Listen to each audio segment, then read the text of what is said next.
Praise the Lord. Hallelujah, hallelujah. ఈరోజు ప్రత్యేకంగా దివ్యవాణి TV ద్వారా దివ్య వాక్కుని ఆలకిస్తున్నటువంటి మీ అందరికీ యేసుక్రీస్తు నామమున వందనములు సమర్పిస్తున్నా.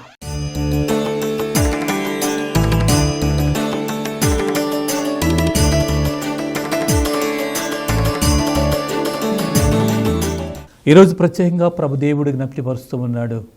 యెషయా గ్రంథం 60వ అధ్యాయము 20వ వచనములో ప్రభుదేవుడు అంటున్నాడు, మీ విచార దినములు ఇక ముగిసినవి అంటున్నాడు. ఒకవేళ నీ జీవితంలో ఇలాంటి విచార దినములు ఉండి ఉన్నాయేమో, 2025 సంవత్సరంలో ఇలాంటి జీవితాన్ని నువ్వు జీవించి ఉన్నావేమో, ప్రభుదేవుడు అంటున్నాడు నీ విచార దినములు ఇక ముగిసినవి. అదే యెషయా గ్రంథం 60వ అధ్యాయము 19వ వచనంలో ప్రభుదేవుడు అంటున్నాడు, నేను నిన్ను శాశ్వత జ్యోతిగా చేసేదని అంటున్నాడు. ఈ 26వ సంవత్సరంలో నీవు ఒక శాశ్వత జ్యోతిగా ఉండాలని ప్రభుదేవుడు కోరుకుంటున్నాడు. ఎవరిని గురించి అంటే నీ గురించే. ఈ సమయంలో ఈ 2026వ సంవత్సరం ఏ విధంగా ఉండాలో, దేవునికి ఎలాంటి స్థానం ఇవ్వాలో ఈరోజు ప్రత్యేకంగా ఈ యొక్క వాక్యం ద్వారా ధ్యానించుకుందాం. ఈ యొక్క వాక్యమును ధ్యానించుకోవడానికి కావలసినటువంటి దేవుని యొక్క అనుగ్రహం, దేవుని యొక్క కృప, దేవుని యొక్క అభిషేకం మనందరికీ దయచేయమని, అదేవిధంగా ఈ యొక్క వాక్యాన్ని ధ్యానించుకోవడానికి కావలసినటువంటి ఈ యొక్క వాక్యములో ఉన్నటువంటి మర్మాలను తెలుసుకునే జ్ఞానము దయచేయమని అమ్మ తల్లి మరి మాత ప్రత్యేకంగా ఈ యొక్క దివ్యవాణి టీవీ ద్వారా దివ్య వాక్కును ఆలకిస్తున్నటువంటి మా అందరి కొరకు నీ కుమారుని సన్నిధిలో ప్రార్థించమని యేసుక్రీస్తు నామమున అడిగి వేడుకొనుచున్నాము తండ్రి. Amen, amen. ఈ 2026వ సంవత్సరాన్ని గురించి ధ్యానిస్తూ ఉన్నప్పుడు 25వ సంవత్సరంలో జరిగినటువంటి ప్రతి మేలును బట్టి దేవాది దేవునికి కృతజ్ఞత వందనములు సమర్పించవలసినటువంటి వారమై ఉన్నాం. అందుకే ప్రభుదేవుడు అంటాడు 103వ కీర్తన 2వ వచనంలో, ఓ నా ఆత్మమా హాయిగా సంతోషంగా ఉండు, దేవుడు చేసినటువంటి కార్యములను మరువక ఎల్లబెళ్ళలా దేవునికి కృతజ్ఞతలు సమర్పించు అంటాడు. కనుక ఈ 26వ సంవత్సరంలో మొట్టమొదటిగా దేవునికి మనం కృతజ్ఞత వందనములు సమర్పించుకోవాలి. అదేవిధంగా ఈ 2026వ సంవత్సరంలో ఏ విధంగా జీవించాలి అని ఒక ఆలోచన కలిగినప్పుడు నీ జీవితంలో ప్రతి దానిలో, ప్రతి అంశంలో, ప్రతి పనిలో, ప్రతి ప్రయాణంలో అన్నిటిలో కూడా దేవునికి ప్రథమ స్థానం ఇవ్వాలి. నీ జీవితంలో దేవునికి ప్రథమ స్థానం ఇవ్వాలి. నువ్వు చేసే పనిలో, ఆలోచనలో, నడతలో అన్నిటిలో కూడా దేవుని నామాన్ని స్మరించాలి. మరి ఆ విధంగా మనం గమనిస్తున్నట్లయితే మన జీవితంలో దేవునికి స్థానం ఇస్తూ ఉన్నామా, లేదా నీ ఇష్టానుసారం జీవిస్తూ ఉన్నావా అని ఆలోచన చేయాలి. మరి 26వ సంవత్సరం నేను చేసే ప్రతి పని, ప్రతి ఆలోచన, ప్రతి ప్రయాణం సర్వమును ప్రభు దేవునికి సమర్పించుకునే ఆ యొక్క జ్ఞానమును దయచేయమని ఆ ప్రభుని వేడుకుంటే వాక్యాన్ని కొనసాగించుకుందాం. అన్నిటిలో, అన్ని సమయాల్లో దేవునికి ప్రథమ స్థానం ఇవ్వాలి. మొదటిగా మనం చూసినట్లయితే హెబ్రీల పత్రిక 12వ అధ్యాయము 2వ వచనం వాక్యం ఈ విధంగా పలుకుతుంది, మన విశ్వాసమునకు కారకుడను పరిపూర్ణుడగు పరిపూర్ణతను వసగువాడును అయిన ఆ యేసుపై మన దృష్టిని నిలుపుదము. ఆ యేసుపై మన దృష్టిని నిలుపుదము. అన్నిటిలో, ప్రతి దానిలో కూడా ఆ యేసు ప్రభు మీద దృష్టి నిలపాలి. అంటే ప్రతిదీ కూడా యేసు ప్రభు చెంతకు తీసుకొని వెళ్ళాలి. ప్రతి విషయం ఎవరెవరితోనో మాట్లాడుకుంటున్నామేమో, ఎక్కడికి వెళుతున్నామేమో, వారితో వీరితో మాట్లాడటం కాదు, కానీ వారి వద్దకు వీరి వద్దకు వెళ్ళి నాకు ప్రార్థన చేయండి అని పలకటం కాదు, కానీ ప్రతి విషయంలో నీవు దేవుని చెంతకు వెళ్ళాలి. ఆ యేసు వైపు మన దృష్టిని నిలపాలి. కొలసీల పత్రిక 3వ అధ్యాయము 2వ వచనం మనం గమనించినట్లయితే, మీరు మీ మనసులను ఇచ్చట భూమిపై గల వస్తువుల మీద కాక అచ్చట పరలోకమునందు గల వస్తువుపై లగ్నము చేయడు. భూమి మీద ఉన్నటువంటి వస్తువుల మీద కాదు లగ్నము చేయవలసింది. ఈ భూమి మీద ఉన్నటువంటి వాటిని కాదు నువ్వు చూడవలసింది. పరలోకములో ఉన్నటువంటి ప్రభు వైపు చూడు అని వాక్యం తెలియజేస్తుంది. పరలోకములో ఉన్నటువంటి ఆ ప్రభుపై, ఆయన వైపు చూడు, నీ మనసును, ఆలోచనలను ఆయనపై ఉంచు అని దేవుని యొక్క వాక్యం అంటుంది. కనుక ఈ లోకపరమైనటువంటి కాక ప్రభు వైపు చూడాలి, ప్రభుకి సమర్పించుకోవాలి. అందుకే దేవుని యొక్క వాక్యం అంటుంది, ఈ లోకములో జీవిస్తున్నటువంటి నీతో నాతో దేవుడు పలుకుతున్నటువంటి మాట మత్తయి సువార్త 10వ అధ్యాయము 37వ వచనములో ప్రభు ఈ విధంగా పలుకుతూ ఉన్నాడు, నీవు నీ భర్తను కానీ, భార్యను కానీ, బిడ్డలను కానీ, తల్లిదండ్రులను కానీ, ఈ లోకములో ఉన్న దేనినైనా నాకన్నా అధికముగా ప్రేమించువాడు నాకు యోగ్యుడు కాదు అని వాక్యం పలుకుతుంది. కనుక నువ్వు ఎవరిని అధికంగా ప్రేమించాలి అంటే మొట్టమొదటిగా దేవుని అధికంగా ప్రేమించాలి. నువ్వు ఎవరికి విధేయత చూపాలి అంటే దేవునికి విధేయత చూపాలి. కనుక నాకన్నా అధికముగా ప్రేమించినా నీవు నాకు యోగ్యుడు కాదు అంటుంది. కనుక ఈ లోకములో ఉన్న వాటి అన్నిటికన్నా అధికముగా దేవుని ప్రేమించాలి, దేవునికి లోబడి జీవించాలి అని చెప్పి దేవుని యొక్క వాక్యం అంటుంది. ఎప్పుడైతే నువ్వు దేవునికి లోబడతావో అంతా కూడా దేవుడే నీకు కావలసిన వాటిని అన్నిటిని కూడా సమకూర్చగలడు. ఆనాడు మనం చూసినట్లయితే అబ్రహాము తన కుమారుని బలి ఇవ్వటానికి వెళుతూ ఉన్నాడు. అబ్రహాం తన కుమారునితో పాటు వెళుతూ ఉన్నప్పుడు కుమారుడు అడుగుతున్నాడు, తండ్రి బలి ఇవ్వటానికి కట్టెలు ఉన్నాయి, బలి ఇవ్వటానికి నిప్పు ఉన్నది, మరి బలి ఇవ్వటానికి బలి పశువు ఏది అని చెప్పి అడుగుతూ ఉన్నాడు. అప్పుడు తండ్రి అంటున్నాడు, ఆ మాట విన్నప్పుడు తండ్రి యొక్క హృదయం పగిలిపోతుంది. ఎందుకంటే బలి ఇచ్చేది ఎవరిని అంటే తన కుమారుడినే. ఆ కుమారుడు అడుగుతున్నప్పుడు తండ్రి అంటున్నాడు, అది అంతా కూడా దేవుడే సమకూర్చును అంటున్నాడు. ఆ విధంగా బలి ఇస్తున్నప్పుడు ఆ దేవుడే సమకూర్చాడు, ఆ గొర్రెని దేవుడు చూపెడుతూ ఉన్నాడు. మరి అదేవిధంగా నీ జీవితంలో ఎప్పుడైతే దేవునికి ప్రథమ స్థానం ఇస్తావో మనం కూడా పలకవలసింది దేవుడే సమకూరుస్తాడు. మనకు కావలసిన వాటిని అన్నిటినీ దేవుడు ఇస్తాడు. కనుక మనం చేయవలసింది దేవునికి ప్రథమ స్థానం ఇవ్వాలి. రెండవదిగా చూసినట్లయితే ఈ జీవితంలో, ఈ సంవత్సర కాలంలో, ఈ నూతన సంవత్సరంలో ప్రతి పనిలో కూడా మనం నిరీక్షణ కలిగి ఉండాలి. నిరీక్షణ, ఇది నా జీవితంలో జరుగుతుంది అని ఒక నిరీక్షణ. అది ఎప్పుడు జరుగుతుందో తెలియదు కానీ అది జరుగుతుంది. అందుకే అలాంటి నిరీక్షణకి మనం లోబడి ఉండాలి. ఒక్కొక్కసారి మనం దేవుణ్ణి అడిగినప్పుడు ఒక్కొక్కసారి వాగ్దానం వెంటనే నెరవేరుతుంది, మన విన్నపం నెరవేరుతుంది, కానీ ఒక్కొక్క మారు నెరవేరదు. అయినప్పటికీ కూడా అది నెరవేరుతుందనే ఒక నిరీక్షణ కలిగి ఉండాలి. హెబ్రీలు పత్రిక 10వ అధ్యాయము 23వ వచనం విధంగా ఉంటుంది, దేవుడు తన వాగ్దానమును నిలుపుకొనెను కనుక మనము నిరీక్షణను మనము దృఢముగా నిలిపి ఉంచదము. నిరీక్షణ యందు మనము దృఢముగా ఉంచదము అంటే అది తప్పక జరిగి తీరుతుంది అనే నమ్మకం, విశ్వాసం కలిగి ఉండాలి. అప్పుడే ఆ నిరీక్షణ మన యందు ఉండగలదు, అది సఫలీకృతం కాగలదు. కనుక దేవుడు తన వాగ్దానాన్ని నిలుపుకుంటాడు. ఈ సంవత్సరం నీ జీవితంలో దేవుడు ఏది వాగ్దానం ఇచ్చాడని భావిస్తున్నావో అది నెరవేరుతుందనే ఒక నిరీక్షణ, నెరవేరుతుందనే ఒక నమ్మకం, విశ్వాసం నీకు కలిగి ఉండాలి అని చెప్పి వాక్యం అంటుంది. నిరీక్షణ కలిగి ఉండాలి. అదే రోమీల పత్రిక 12వ అధ్యాయం 12వ వచనం మనం చూసినట్లయితే ఈ నిరీక్షణలో ఆనందింపుడు. నిరీక్షణలో ఆనందం అది వెంటనే జరిగినప్పుడు మనకు అంత ఆనందం కలగకపోవచ్చు ఏ విషయములైనా, కానీ దానికోసం ఎదురు చూసినప్పుడు అది జరిగినప్పుడు ఎంతో సంతోషం, ఆనందం కలుగుతుంది. అందుకే మీ నిరీక్షణలో ఆనందింపడు, కష్టములో ఓర్పు వహింపడు, సదా ప్రార్థింపడు. ఆ నిరీక్షణతో కూడినటువంటి ప్రార్థన, ఇది జరుగుతుందని విశ్వాసంతో కూడినటువంటి ప్రార్థన. రోమీల పత్రిక 5వ అధ్యాయము 5వ వచనంలో ఈ నిరీక్షణ మనకు నిరాశను కలిగింపదు. ఈ నిరీక్షణ మనకి నిరాశను కలిగింపదు, ఎందుకంటే అది తప్పక నీ జీవితంలో నెరవేరుతుంది అనే నమ్మకం మనకు ఉండాలి. ఏలన దేవుడు దానముగా ఉసిగిన పవిత్రాత్మ ద్వారా తన ప్రేమతో మన హృదయములను నింపెను. మన ప్రేమతో మన హృదయములను నింపెను. మన హృదయములు ఎప్పుడు కూడా దేవుడితో నింపబడి ఉన్నాయి. కనుకనే ఆ సంతోషాన్ని, ఆనందాన్ని మనం అనుభవిస్తూ ఉన్నాం. మూడవదిగా చూస్తే ఎప్పుడు కూడా శాంతి కలిగి ఉండాలి, సమాధానం కలిగి ఉండాలి. ఈ 2026 సంవత్సరంలో నీ జీవితంలో ఉండవలసింది శాంతి, సమాధానం ఉండాలి. మరి నీ జీవితంలో శాంతి అనేది ఉన్నదా, సమాధానము అనేది ఉన్నదా అని ఒక్కసారి ఆలోచన చేయాలి. ఎప్పుడైతే నువ్వు దేవునితో ఉంటావో, దేవునితో సంబంధం పెట్టుకొని ఉంటావో ఆ శాంతిని, సమాధానాన్ని నువ్వు అనుభవించగలుగుతావు. యోహాను సువార్త 14వ అధ్యాయము 27వ వచనం తెలియజేస్తుంది, శాంతిని మీకు అనుగ్రహించుచున్నాను, నా శాంతిని మీకు ఇచ్చుచున్నాను. ప్రభు దేవుడు అంటున్నాడు, నా శాంతిని మీకు ఇచ్చుచున్నాను, లోకము వలె నేను ఇచ్చట్లేదు, కానీ మీరు కలవరపడవద్దు, భయపడవద్దు అంటున్నాడు. నా శాంతిని మీకు ఇస్తూ ఉన్నాను అంటున్నాడు. మరి మనం ప్రతి దినం కూడా దీవోపజబల్లో పాల్గొంటున్నప్పుడు ఆ యొక్క దీవోపజబల్లో గురువు అంటున్నాడు, ఇదిగో శాంతిని మీకు వసుకుతున్నాను, ఈ శాంతిని మీరు ఇతరులకు ప్రకటించండి అంటున్నాడు. అదేవిధంగా ప్రభు దేవుడు పలుకుతున్నటువంటి మాట, శాంతిని నేను మీకు అనుగ్రహించుచున్నాను. ఈరోజు మనకు కావాల్సింది మన సంతోషానికి కారణము శాంతి. మన సంతోషంగా ఉండాలి అంటే ఆ శాంతి సమాధానాలు అనేవి మనలో ఉండాలి. ఎప్పుడైతే ప్రభు ఇచ్చేటువంటి శాంతి నువ్వు పొందుకుంటావో ఆ సమాధానాన్ని కూడా అనుభవించగలుగుతావు.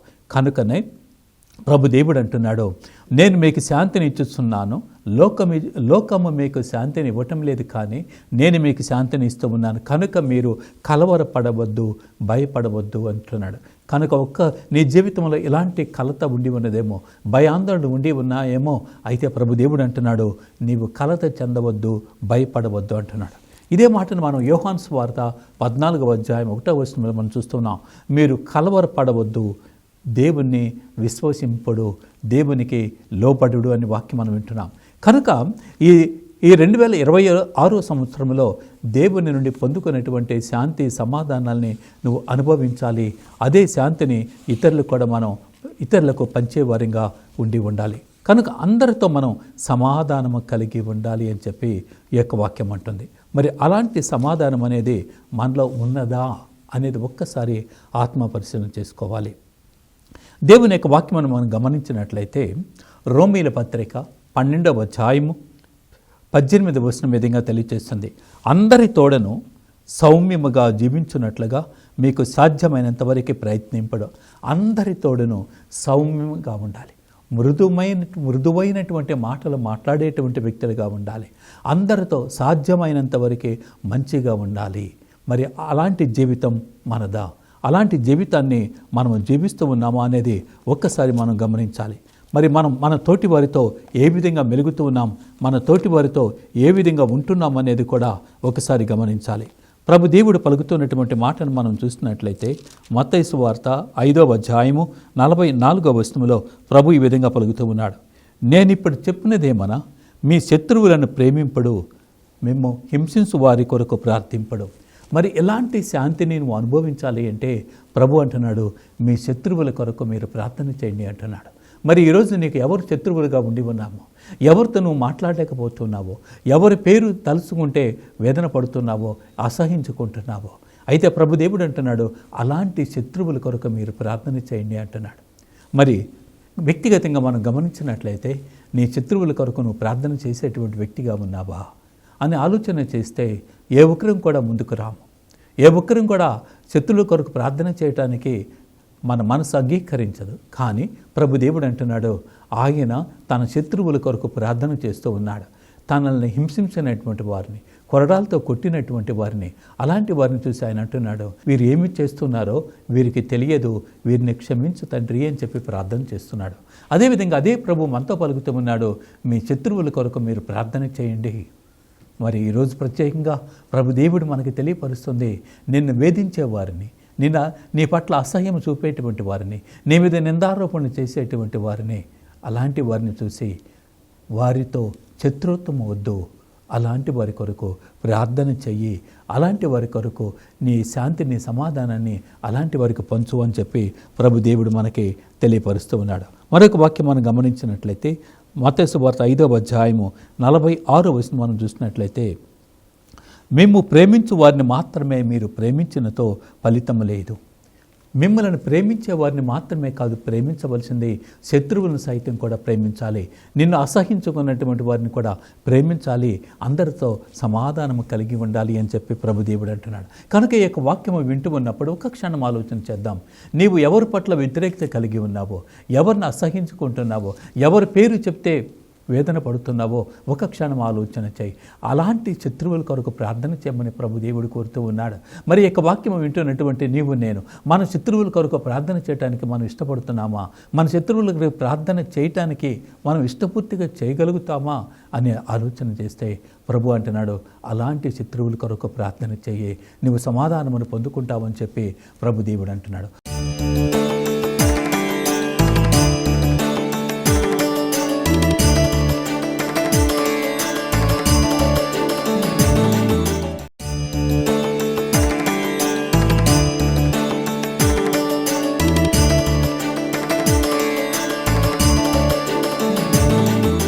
ఒక క్షణం ఆలోచన చేద్దాం. ఈ లోకంలో నీకు ఉన్నటువంటి శత్రువులు ఎవరు? నిన్ను వేధిస్తున్నటువంటి వారెవరు? నీ పట్ల అవహేళన చేస్తున్నటువంటి వారెవరు? అలాంటి వారి నిమిత్తం, అలాంటి వారిని ప్రభుదేవునికి సమర్పించి, అలాంటి వారి కొరకు నువ్వు ప్రార్థన చేసినప్పుడు ప్రార్థన వినగలిగినటువంటి దేవుడు ఉండి ఉన్నాడు. ఆయన మన యొక్క ప్రార్థన ఆలకించగలిగినటువంటి దేవుడు ఉన్నాడు.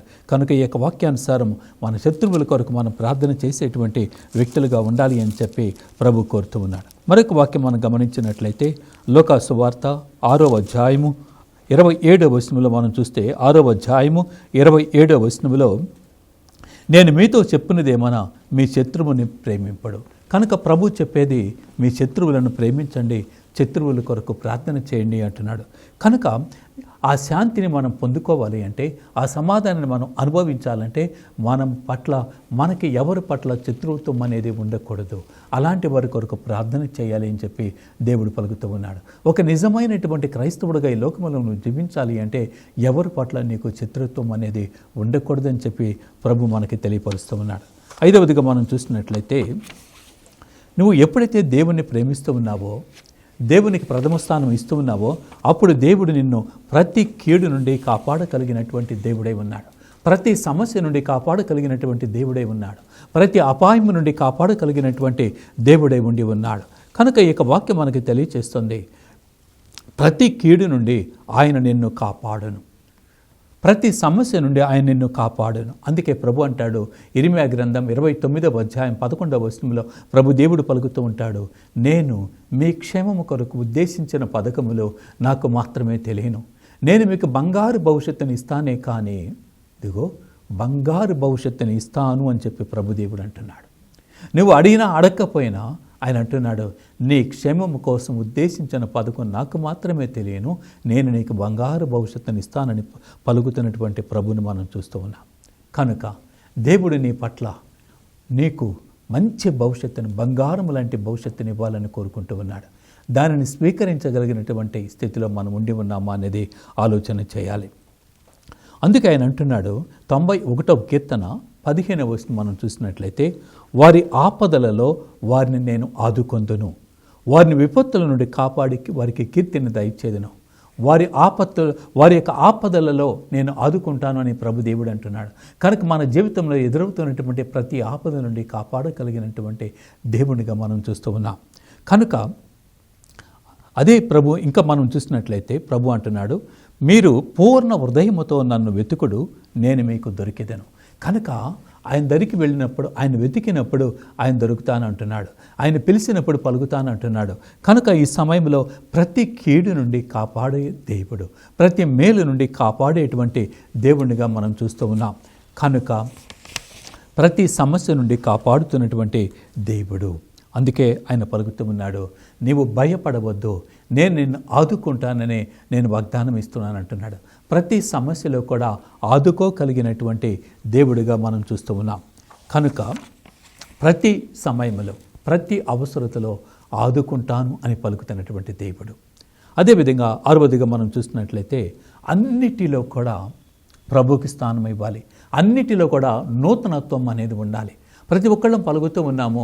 ఈ జనవరి మాసములో అంతా కూడా మనం పలికేటువంటి మాటలు, ఇది నూతన సంవత్సరం అనే ప్రతి సందర్భంలో పలుకుతాం. నూతన సంవత్సరం అంటే సంవత్సరం మారటం కాదు కావాల్సింది, తారీఖు మారటం కాదు కావాల్సింది, నా యొక్క జీవితం మారాలి. అదే నిజమైనటువంటి నూతనత్వం. మనమేమనుకుంటున్నామంటే 25 నుంచి 26లోకి వచ్చాం, సంవత్సరం మారింది, నెల మారింది, తారీఖు మారింది అని చెప్పి చప్పట్లు కొడుతూ ఉన్నాం. కానీ ప్రభుదేవుడు గుర్తు చేస్తున్నాడు, మారవలసింది తారీఖు కాదు, మారవలసింది సంవత్సరం కాదు, మారవలసింది నీ జీవితం అంటున్నాడు. మరి మన జీవితం మారిందా? నూతన సంవత్సరములను అడిగడినటువంటి మనం ఎన్నెన్నో వాగ్దానాలతో ముందుకు వెళుతున్నాం. మరి ఈ విధంగా చూస్తున్నప్పుడు మరి నా యొక్క జీవితం ఏదైనా మారిందా అనే ఒక ఆలోచన కనుక చేసినట్లయితే సమాధానం మనకు దొరుకుతుంది. యెషయా గ్రంథం 43వ అధ్యాయం 19వ వచనం మనం చూసినట్లయితే ప్రభు అంటున్నాడు, నేను నీ పట్ల ఒక నూతన కార్యము చేయబోతున్నాను, అది ఎప్పుడే కాదు తక్షణమే అంటున్నాడు.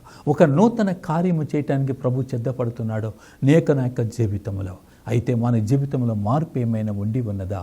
మన మనసులో, మన తలంపుల్లో, మన ఆలోచనలో ఏ విధమైనటువంటి మార్పు ఉండి ఉన్నదా అని ఒక్కసారి ఆలోచన చేయవచ్చు. ఆయన అంటున్నాడు, ఇదిగో ఎడారిలో బాట వేయదను, మరుభూమిలో త్రోవ వేయుదును అంటున్నాడు. కనుక మరుభూమిలో నేను త్రోవ వేయుదును, ఎడారిలో సైతం కూడా బాట వేయగలిగినటువంటి దేవుడు అని చెప్పి గుర్తు చేస్తున్నాడు. అదేవిధంగా యెహోషువ గ్రంథం 3వ అధ్యాయము 5వ వచనం మనం చూసినట్లయితే, రేపు యావే దేవుడు మీ పట్ల ఒక అద్భుత కార్యము చేయును, కనుక మీరు పవిత్రులుగా ఉండడు అంటున్నాడు. ఈ 2026వ సంవత్సరంలో దేవుడు కోరేది మీరు పరిశుద్ధులుగా ఉండండి, పవిత్రులుగా ఉండండి. దేవుడు మీ పట్ల ఒక కార్యము చేయబోతూ ఉన్నాడు, అది తక్షణమే జరుగుతుంది అంటుంది. మరి నీ జీవితంలో ఏది జరగలేదని భావిస్తూ ఉన్నావో, ఏది నెరవేరలేదని కోరుకుంటున్నావో, ప్రభు అంటున్నాడు, నేను నీ పట్ల ఒక నూతన కార్యము చేయబోతున్నాను, అది తక్షణమే జరుగుతుంది అని చెప్పి ప్రభు దేవుడు మనకి తెలియపరుస్తూ ఉన్నాడు. కనుక ఇంకా మనం గమనించినట్లయితే ప్రభు దేవుడు పలుకుతూ ఉన్నాడు. యెహెజ్కేలు గ్రంథం 11వ అధ్యాయము 19వ వచనం, 36వ అధ్యాయం 26వ వచనంలో మనం చూసినట్లయితే, నేను వారికి నూతన హృదయమును దయచేయుదును అంటున్నాడు. నూతనమైనటువంటి హృదయమును దయచేయుదును అని పలుకుతున్నటువంటి ప్రభువుని చూస్తూ ఉన్నాం. అదేవిధంగా నూతనమైనటువంటి హృదయాన్ని ఇస్తాను అని చెప్పి ప్రభు దేవుడు పలుకుతూ ఉన్నాడు.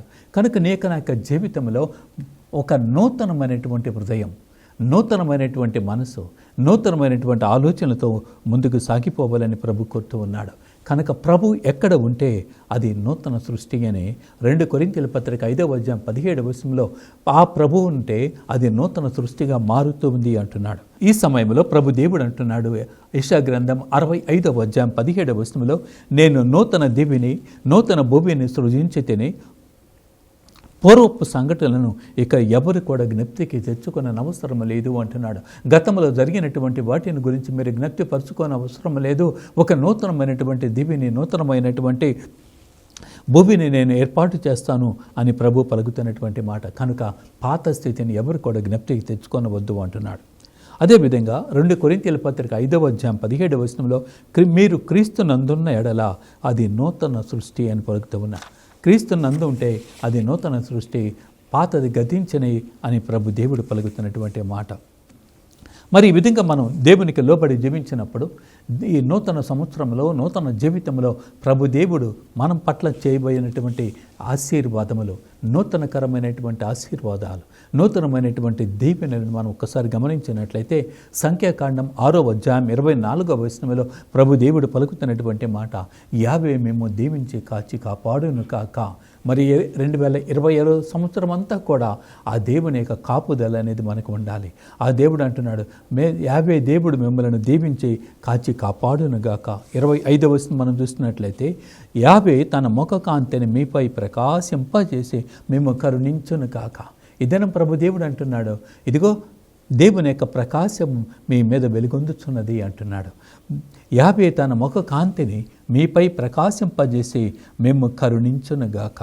యావే మేము కృపతో చూసి మీకు సమాధానమును కలుగునుగాక అని చెప్పి ప్రభు దేవుడు పలుకుతున్నటువంటి మాటల్ని, ఈ మాటలన్నిటిని మనం స్వీకరిస్తూ, ఈ మాటలో ఉన్నటువంటి మర్మాలను గుర్తిస్తూ ఆ ప్రభుదేవుడు పలికినటువంటి మాట, ఆయన యొక్క కరుణ, ఆయన యొక్క దీవెనలను, సమాధానమును ఎల్లవేళలా పొందుకునేటువంటి వారంగా మనం ఉండాలి. ఇంకొక మాట మనం గమనించినట్లయితే ఆఖరిగా ప్రభుదేవుడు పలికేటువంటి మాట హబక్కూ గ్రంథం 1వ అధ్యాయం 5వ వచనంలో, నేను ఇప్పుడొక నూతన కార్యము చేయబోతూ ఉన్నాను, దానిని గురించి మీరు వినినప్పుడు నమ్మజాలరు. నేను ఒక నూతన కార్యము నీ పట్ల చేయబోతున్నాను, దానిని వినినప్పుడు మీరు నమ్మజాలరు అంటున్నాడు. కనుక ప్రభుదేవుడు నీ పట్ల, నీ జీవితంలో ఒక కార్యము చేయబోతూ ఉన్నాడు. అది ఎప్పుడో కాదు, ఇప్పుడే ఈ క్షణమే నెరవేరుతుందని చెప్పి యెషయా గ్రంథం 43వ అధ్యాయం 19వ వచనం ద్వారా ప్రభుదేవుడు పలుకుతూ ఉన్నాడు. దేవుడు నీ పట్ల ఒక నూతన కార్యము చేయడానికి సిద్ధపడుతూ ఉన్నాడు. మరి ఆ కార్యాన్ని మనం స్వీకరించడానికి సిద్ధముగా ఉన్నామా అనేది ఒక్కసారి మనం ఆలోచన చేయాలి. అందుకే నిర్గమకాండం 14వ అధ్యాయం 13వ వచనం మనం చూస్తున్నట్లయితే, దేవుడు నీ పట్ల గొప్ప కార్యము చేయబోతున్నాడు, దేవుడు నీ పట్ల ఎలాంటి కార్యము చేయనో మీరు కళ్ళారా చూసేదురు అనే వాక్యం పలుకుతూ ఉంది. కనుక దేవుడు ఒక కార్యము చేయబోతూ ఉన్నాడు. ఏ విధంగా, ఎవరి పట్ల అంటే నీ పట్లనే, నీ జీవితంలో దేవుడు కార్యము చేయబోతూ ఉన్నాడు. ఆ కార్యాన్ని స్వీకరించడానికి నీవు నేను సిద్ధముగా ఉన్నామా అనేది ఒక్కసారి గమనించాలి. దేవుడు నీ పట్ల నీ జీవితంలో కార్యము చేయబోతున్నాడు. మీరు పవిత్రంగా పరిశుద్ధులుగా ఉండండి అని చెప్పి ప్రభు దేవుడు పలుకుతూ ఉన్నాడు. కనుక ఈ సమయంలో ఆ దేవుని యొక్క దీవెనలు పొందుకోవటానికి, దేవుని యొక్క అద్భుత కార్యాలు పొందుకోవటానికి ముందుగా మనల్ని మనం సరి చేసుకుందాం, మన తప్పులను ఒప్పుకుందాం, దేవునికి లోబడి జీవించుదాం. దేవుడు చేసినటువంటి మేలులు కాను ఆ దేవాది దేవునికి కృతజ్ఞత వందనము సమర్పించుకుందాం. అదేవిధంగా మన జీవితంలో దేవుడు పలికిన విధంగా పాత సంగతులను, పాత విషయాలను దేని కూడా మీరు జ్ఞప్తిపరచుకోరాదు అని చెప్పి ప్రభు దేవుడు పలుకుతున్నటువంటి మాట. అదేవిధంగా నీకున్నటువంటి సమస్య ఏదైనా దానిని మొత్తం కూడా ప్రభు మీద సమర్పించు, ప్రభు మీద వెయ్యి అని చెప్పి కీర్తన 37వ కీర్తన 5వ వచనము, కీర్తన 55వ కీర్తన 22వ వచనాలు తెలియజేస్తున్నాయి. నీ భారమును ఆయనపై మోపు అని చెప్పి వాక్యం తెలియజేస్తుంది. కనుక ఈ సమయంలో ఈ నూతన సంవత్సరంలో 26వ సంవత్సరం నీ జీవితంలో ఒక మేలుకరమైనటువంటి జీవితంగా ఉండాలి అంటే, ఒక మేలుకరమైనటువంటి సంవత్సరంగా ఉండాలంటే ఆ దేవాది దేవునికి నీవు నేను లోబడేటువంటి వ్యక్తులుగా ఉండాలి. అదేవిధంగా మన జీవితంలో ఎలాంటి పాత స్థితిని జ్ఞప్తిపరచుకోక, పాత ఆలోచనలను జ్ఞప్తిపరచుకోక, ఒక నూతనమైనటువంటి తేజవంతమైనటువంటి జీవితాన్ని జీవించడానికి కావలసినటువంటి దేవుని యొక్క అనుగ్రహాన్ని దయచేయమని ఆ ప్రభువుని వేడుకుందాం. కనుక ఈ సమయంలో ఈ 2026 సంవత్సరంలో నువ్వు చేసేటువంటి ప్రతి పనిలో, ప్రతి ఆలోచనలో, ప్రతి ప్రయాణంలో, ప్రతి మాటలో కూడా దేవునికి ప్రథమ స్థానం ఇద్దాం. మన భారాన్ని ప్రభుపై మోపుదాం. కీర్తన 37:5లో పలికిన విధంగా, సామెతల గ్రంథం 3వ అధ్యాయం 5వ వచనంలో పలికిన విధంగా ఆయనను మనస్ఫూర్తిగా దేవుణ్ణి నమ్ముదాం. ఒక్కసారి మనల్ని మనం గమనించుకుందాం. 2025వ సంవత్సరంలో నువ్వు ఎలాంటి దీవెనను పొందుకోలేదో, ఎలాంటి ఆశీర్వాదాలు పొందుకోలేదో ఒక్కసారి వాటిని గమనించుకుంటూ, ఇదిగో దేవుని యొక్క వాక్యం పలికిన విధంగా ఇర్మియా గ్రంథం 17వ అధ్యాయము 7వ వచనములో నన్ను నమ్మి నా మీద ఆధారపడి వారిని నేను దీవిస్తానని ప్రభుదేవుడు పలుకుతున్నాడు. కనుక 26వ సంవత్సరంలో అలాంటి దీవెనలు, ఆశీర్వాదాలను పొందుకుంటూ ఈ సంవత్సరం అంతా కూడా దేవునికి మన జీవితంలో ప్రథమ స్థానం ఇస్తూ ముందుకు సాగుదాం. అలాంటి కృపను దయచేయమని, అలాంటి అభిషేకాన్ని దయచేయమని ప్రత్యేకంగా దేవుని కోరుకుందాం. ఈ యొక్క ప్రార్థనలో, ఈ యొక్క వాక్యంలో ఆలకిస్తున్న ప్రతి ఒక్కరిని, ఈ యొక్క దివ్యవాణి టీవీ ద్వారా దివ్యవాక్కును ఆలకించినటువంటి ప్రతి ఒక్కరిపై దేవుని యొక్క దీవెనలు, ఆశీర్వాదాలు రావాలని, అలాంటి కృపను దయచేయమని తల్లి మరి మాత ప్రార్థనా సహాయాన్ని కోరుకుంటూ ఈ యొక్క ప్రార్థనని ప్రభు దేవునికి సమర్పించుకుందాం, దీవెనలను పొందుకుందాం. ఈ యొక్క వాక్యాన్ని ఆలకించినటువంటి మనందరిని కూడా దేవాది దేవుడు దీవించి ఆశీర్వదించునుగాక. ఆమేన్. Praise the lord.